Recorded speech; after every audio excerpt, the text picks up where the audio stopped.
Next week, I will leave Taiwan and go back home to Sweden, which feels super weird to say out loud actually, and I've tried to not think about it as much. But last time I made a video talking about me actually leaving Taiwan. Not only did I get a lot of comments, I also got a lot of questions, and there was a lot of misunderstanding by a lot of you people not watching until the end of that last video. This time I just wanted to make it a little bit more clear regarding me going back home to Sweden, which will take place next week on June 15th, 2022. Last year I changed this channel name from Lukas,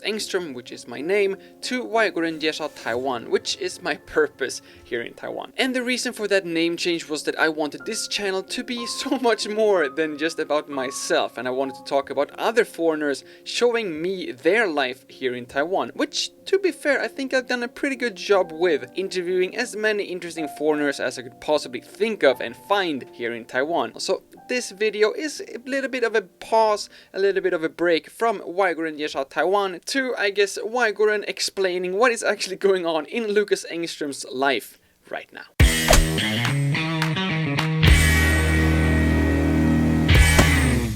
In this video, I just want to try to answer all the possible questions that you might have, and also share a little bit more about how I feel about going back home to Sweden, when or maybe even if I will come back here to Taiwan, and why this will be the first time in 3 years I have decided to go back home to Sweden this week. And I just want to start with saying that usually when foreigners do go back home to their home countries, it's usually, only positive feelings, and everyone is excited to meet their friends and family and to just go back home to their roots again. Don't get me wrong, I am of course very happy that I will meet my family and my friends again, which I have not seen for over 3 years. But I have to admit that I am also very, very stressed. I'm not necessarily afraid of getting COVID myself, but my largest two fears regarding this entire trip is that I do get COVID and then I pass that along to my parents, because although the whole COVID situation in Sweden is, honestly, I don't really know if it's under control, but it's more like no one actually cares at this point. But knock on wood, both my parents and myself have managed to stay COVID free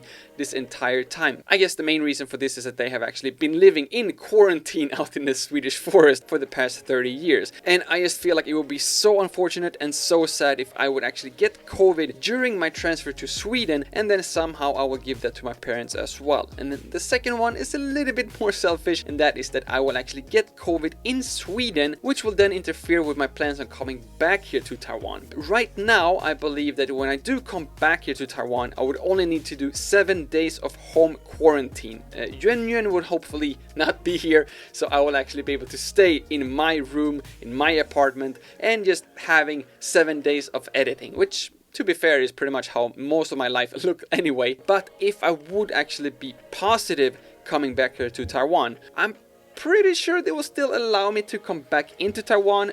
but I honestly have no idea how it looks with these quarantine hotels, and that is a little bit uncertain and also a little bit scary and frightening at this point. And speaking about Taiwan and COVID, I honestly do not know how the regulations looks like when I want to leave Taiwan and fly back home, because the only information I've been able to find online is regarding entering Taiwan, but I have not been able to find anything saying what you actually need to bring when you want to leave Taiwan. So hopefully that means that I don't need to have any PCR tests or any certification that I hopefully still am COVID negative. But I guess that is also something that I will find out next week when I actually arrive there at the Taoyuan airport. So yeah, right now there's just a lot of things like this going on in my mind, so I definitely do not have this relaxed going back home to Sweden for a vacation feeling, which, to be fair, I should not have anyway, because I'm actually not going back home to Sweden for vacation. The main purpose is, of course, to meet my family and to meet my friends, but of course I will also continue working, recording some more videos in Sweden as well. And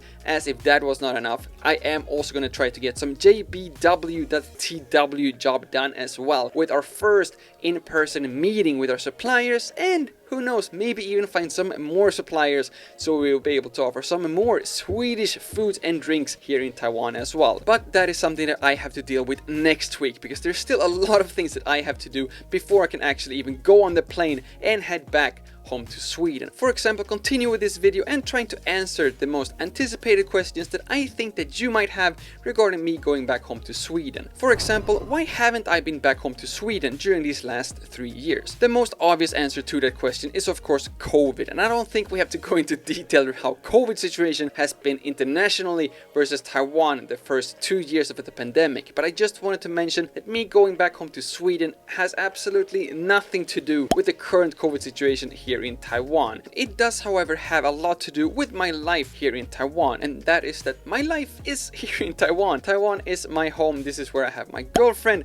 this is where I have Yuan, and this is where I have most of my YouTube audience. I hope that everyone noticed that I did actually mention my girlfriend before I mentioned Yuan, because I got strict instructions from my girlfriend that that is how the order must look like from now on. But I think that this is also the main downside of actually living abroad. You do create your own new life abroad, which means that you still have your own life back home, which also means that these two lives that you have never actually will be 100% in one single place. You will always be torn between these different homes, between Sweden and Taiwan in this case. And I've been trying to kind of forget about my life in Sweden just so I will be able to enjoy my new life here in Taiwan to the fullest. But because of, or I should actually say thanks to, Sweden in Taiwan, the Swedish representative office here in Taiwan, who recently has helped me a lot with hooking me up to being able to, as the only YouTuber here in Taiwan, have a personal exclusive interview with the Swedish delegation and my childhood news anchor Lars Adaktusson when they came here earlier this year to talk about Sweden and Taiwan relationships. And they also helped me and invited me to their booth during the Europe festival, so I was able to promote my Swedish juice here in Taiwan. So thanks to Sweden in Taiwan, who actually have revived my Swedish heart and made me realize how much I actually missed my Swedish life as well. I decided that now was the time. 3 years is a very, very long time not seeing your family, not seeing your friends. I should also mention that there's absolutely no denying that the price of the plane ticket itself definitely is a huge reason for why I have not gone back home that often. With the prices specifically now during COVID has almost doubled, and an EVA plane ticket costs close to 60,000 Taiwanese dollars in order for me to go back to Sweden and come back here to Taiwan again. But who knows, maybe one day EVA will come and sponsor this channel with some free round trip tickets to Sweden and back, and if that is the case, I guarantee you that I will go back to Sweden just as often as I possibly could. Okay, now we finally got rid of all the reasons why I have not been back home to Sweden during these past 3 years. So now it's time to look forward and also see what I actually will be doing when I am back home in Sweden. And this time I will try to bring some snacks and food and let my Swedish family and friends try it as well. One thing, however, that I promised my mom to not do again is to surprise her with me coming back home to Sweden. If you have been a long time subscriber to this channel, then maybe you know that I actually gave my mom the surprise of a lifetime, but I was genuinely scared that I would actually give her a heart attack and give her her last surprise of her lifetime.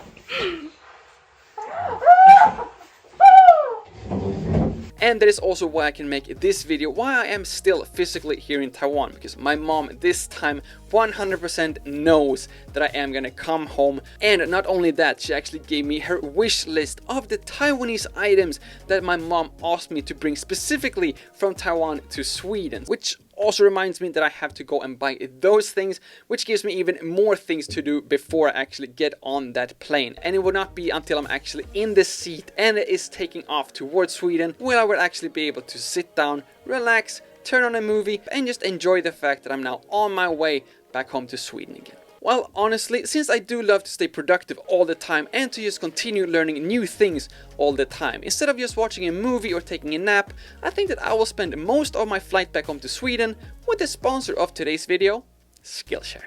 If you didn't know, Skillshare is an online learning community with literally over thousands of classes that can teach you pretty much anything you ever wanted to know. For example, I've already tried to learn DSLR photography, which I thought I was becoming pretty good at. But then my girlfriend taught me that taking the photo is only the first step. You also need to know how to edit the photos as well, to make it stand out and to get those extra Instagram likes. So after our first official trip to Ludau, where I spent just as much time taking photos as recording videos, I started looking into the class Fundamentals of Photo Editing by Photo Essentials and Justin Bridges. And thanks to the download function on Skillshare and the fact that they're all collecting all relevant lessons in one single playlist, all I have to do is to download the entire class and all the individual lessons will be downloaded in one single place, which will give me easy access to still learn something new, although I will be 10,000 feet up in the air on my way back home to Sweden. And although the plane ticket itself is super expensive for me, if you are among the first 1,000 people who click the link down in the description, you will actually get an entire month of Skillshare for free. So you can actually take the exact same photo editing classes as I will take, or one of the other over 1,000 different classes, which are all available on Skillshare. And speaking about 1 month free, rest assured that Taiwan will only be free of Lukas Engström for around 1 month, since I will actually be back here in Taiwan in the end of July again. Because remember, this is where I have my life, this is where I have Yuan Yuan. Here in Taiwan is where I have my girlfriend, I also have Yuan Yuan, and the rest of my life here in Taiwan. And with that, I think that I have answered most of the questions that you might have regarding me leaving Taiwan and going back home to Sweden, except one, which is that if my girlfriend will actually go back home to Sweden with me. Sadly, this time she will not, but we are already planning our next trip back home to Sweden together. And I promised my mom that I will absolutely not wait another 3 years before going back home to Sweden again, because my passport expires next year already, so I actually have no choice other than go back home to Sweden at least before the end of next year again. And if that is something that you want to see, please do make sure to subscribe to this channel and to hit that bell so you get notified, first of all, when I do actually travel to Sweden next week, and also when I do come back here to Taiwan again. As always, thank you all so much for watching. My name is Lukas, starts with L as in like, ends with S as in Sweden. Please do please subscribe, and see you all in the next one.